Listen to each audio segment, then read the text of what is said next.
guys, welcome to General Hospital Envy, my brand new General Hospital weekly after show. Oh, sorry, I was just remembering every General Hospital Envy episode I've ever made. On with the show.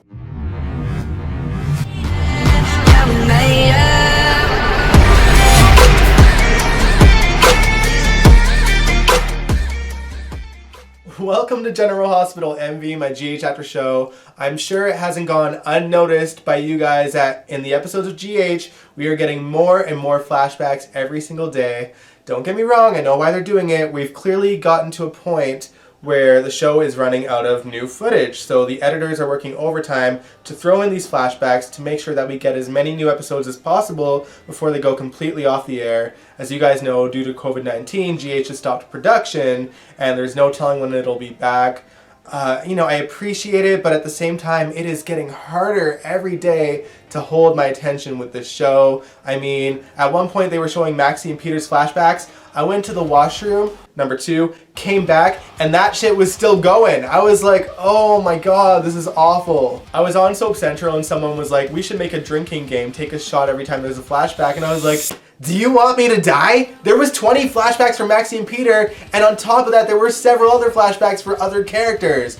I did appreciate that we got to see Dante and Hayden in these flashbacks this week, but oh my god, it's crazy, it's ridiculous. What do you guys think of the flashback overload? Let me know in the comments below, and let's get into what new stuff we can talk about on GH this week. Lisa Olbrecht has been sitting in jail this whole time, but it is officially time for her to go to, and I quote, The Hague. Do people actually say The Hague? Like, I've never heard that expression before, but it seemed to be like a word of the day thing in Port Charles. As you guys know, Maxie had not gone to jail to visit Obrecht, but Anna convinced her to go. When she goes, Liesel pleaded her case quite convincingly. However, Maxie did not budge, and she left and said goodbye. Liesel was absolutely devastated. Oh man, like Kathleen Gotti pulled on my heartstrings. She started as this character that was, an evil villain, but man, she is so good at what she does that she had me feeling sorry for her. And Robert promised and vowed to look after Maxie and James, while Obrecht vowed to get justice on Peter. Hell hath no fury like an Obrecht scorned. Now Robert creates the illusion that he's made peace with Anna and Peter, but Peter obviously thinks otherwise and sets some kind of plan in motion to go after Robert. Meanwhile, Robert is determined to get evidence on Peter and goes to Maxie and Peter's apartment as if there would be any evidence there in the first place. Robert, you're slipping, man. Now, if things were right in the world of Port Charles, if Peter goes after Robert and makes him look like he does something sinister, that will be Peter overplaying his hand, and hopefully Anna sees that something is up, because it is ridiculous how they are writing her and Maxie, these once brilliant characters, being so freaking dumb. Now let's talk about the other bad guys that constantly get away with everything. So Valentine spent most of this week kind of lurking in the shadow, listening to people's conversations, but in between that he had a conversation with Nell. Nell was trying to forge a friendship with him and Valentine wasn't budging on that one. She has the nerve to threaten Valentine, and then Valentine reminds her that those fake passports that she had could resurface at a moment's notice, and Nell was like, you don't want to make an enemy out of me. And Valentine was like, same.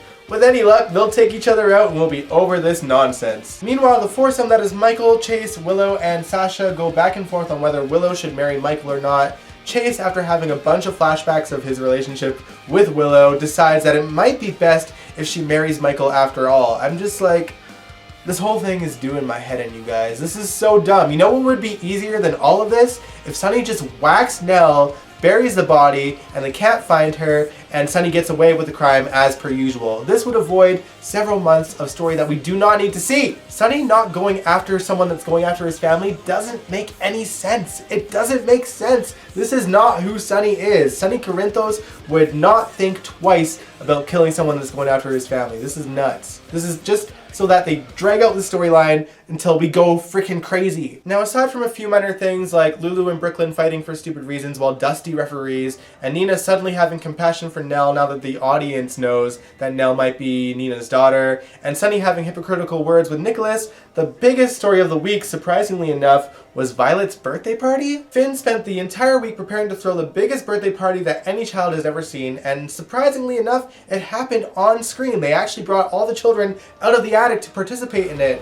And Charlotte, the demon child, was there, and she, for whatever reason, felt compelled to bring a snake to the party, and they spent 2 whole episodes making it seem like she was going to put it in this piñata. She's there trying to get everyone away from it and keeping it safe and looking scared anytime anyone got near it. And then at the end of Thursday's episode, it was revealed that she put that snake in Ava's purse the whole time. First of all, that child needs to be put in a cage. Second of all, that was the dumbest, deflection ever. It made no sense. I get it, she hates Ava, but why do the whole piñata thing? That was just a waste of everyone's time, even more so than these flashbacks that we're sitting here watching. Once again, I get why they're doing it. They want to prolong the episodes, but it is so irritating. Honestly, I would rather just sit through a 15 or 30-minute episode of GH with no flashbacks than to have a whole hour wasted like that. It's just like, I don't know. What do you guys think? Let me know in the comments below how you feel about these flashbacks. Oh, and I have another question for you in relating to the flashbacks. What do you guys think of Flashback Fridays? Did you guys see the promo for it? GH Flashback Fridays. That's wonderful news. Yay! Bring it on. We're digging into our vault and dusting off our classic episodes. What? It's all good. That's fantastic. Sounds like a plan.